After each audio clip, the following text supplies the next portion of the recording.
గడిచిన 5 ఏళ్ల జగన్మోహన్ రెడ్డి పాలనలో హత్యలు అరాచకాలకు పెట్టింది పేరుగా మాచర్ల ప్రాంతం జరగడానికి కారణం ఏమంటారు?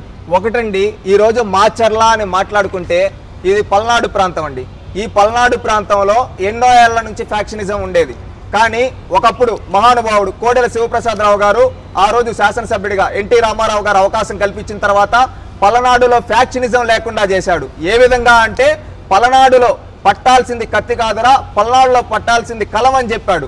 ఆ విధంగా ఆ రోజు ఎన్నో బాటలేసి ఫ్యాక్షనిజాన్ని మొత్తాన్ని రూపుమాపారు.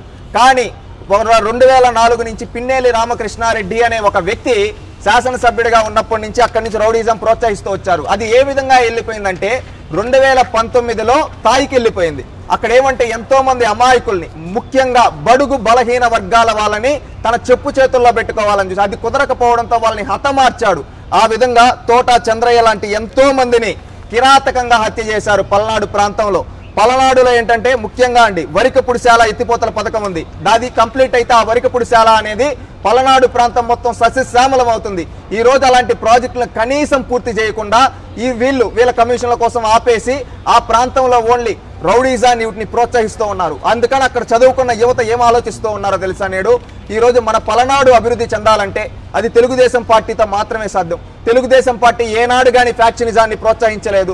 తెలుగుదేశం పార్టీ ఏ రోజు గూండాయిజాన్ని ప్రోత్సహించలేదు. తెలుగుదేశం పార్టీ ఏం చేసిందంటే ఏ ప్రాంతంలో అయినా కానీ రాయలసీమలో కావచ్చు, అటు తెలంగాణలో కావచ్చు, ఉత్తరాంధ్రలో కావచ్చు, ఎక్కడైనా ఫ్యాక్షనిజాన్ని, రౌడీజాన్ని, గూండాయిజాన్ని, ముఠాయిజాన్ని రూపుమాపి ఆ ప్రాంతాల అభివృద్ధికి కట్టుబడి పనిచేశారు. అదే విధంగా రేపు కూడా తెలుగుదేశం పార్టీ అధికారంలోకి వస్తే పల్నాడులో ముఖ్యంగా ఈ పిన్నెల్లి రామకృష్ణారెడ్డి అనే రాక్షసుని మనం ఓడించగలిగినట్లయితే ఖచ్చితంగా మన ప్రాంతం కూడా అభివృద్ధి చెందుతుంది.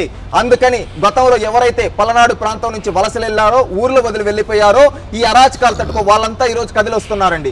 ఎందుకు వస్తున్నారంటే మా పల్నాడు అభివృద్ధి చెందాలి, మా పల్నాడులో రౌడీజం రూపుమాపాలి, మా పల్నాడులో వాళ్ళు తలుచుకుంటే దేన్నైనా శాసించగలరు, ఆ శక్తి వాళ్ళు మా పల్నాడు బిడ్డలకు ఉంది. కానీ ఈ రౌడీ అరాచకాల వల్ల వాళ్ళు ఏమీ చేయలేకపోతున్నారు. అందుకని రాష్ట్రం కోసం, రాష్ట్ర భవిష్యత్తు కోసం, మా పల్నాడు భవిష్యత్తు కోసం ఈ వైసీపీ ప్రభుత్వాన్ని ఓడించి మళ్ళీ మా పల్నాడును అభివృద్ధి చేసుకుంటాం, కట్టుబడి ఉంటామని ఈరోజు ప్రతి ఒక్క పల్నాడు బిడ్డ కంకణం కట్టుకో ఉన్నారు. ఎందుకంటే గతంలో ఎక్కడైనా ఏ ప్రాంతంలో అయినా పరిశ్రమలు తీసుకొని వచ్చేవాళ్ళు నాయకులు, అదేవిధంగా నీళ్లు తీసుకొని వచ్చేవాళ్ళు, అదేవిధంగా యువతకి ఉపాధి ఉద్యోగ అవకాశాలు చూపించేవాళ్ళు. కానీ ఈ రోజు పల్నాడులో ఏం జరుగుతూ ఉందో తెలుసా? ఉపాధి ఉద్యోగ అవకాశాలు చూపించలేదు యువతకి, కత్తి పట్టించి గంజాయికి అలవాటు చేసి వాళ్ళ చుట్టూ తిప్పుకుంటున్నారు కొంతమంది స్వార్థపు నాయకులు. అదేవిధంగా పరిశ్రమలు తీసుకురాకపోగా ఫ్యాక్షనిజాన్ని పెంచి ప్రోత్సహిస్తున్నారు. నీళ్లు తీసుకొని రావటం, నీళ్లు పారించడం లేదు, రక్తం పారిస్తూ ఉన్నారు.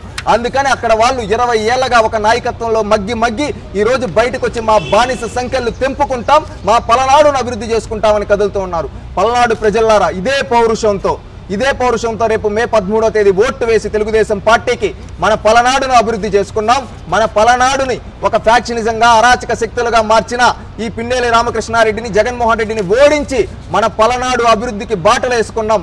మే 13వ తేదీ రాష్ట్ర అభివృద్ధి కోసం, పల్నాడు అభివృద్ధి కోసం ప్రతి ఒక్కరూ వచ్చి కులం చూడకుండా, మతం చూడకుండా, ప్రాంతం చూడకుండా రాష్ట్ర భవిష్యత్తు కోసం, అదేవిధంగా పల్నాడు ప్రజలు పల్నాడు భవిష్యత్తు కోసం ఓటేయండి.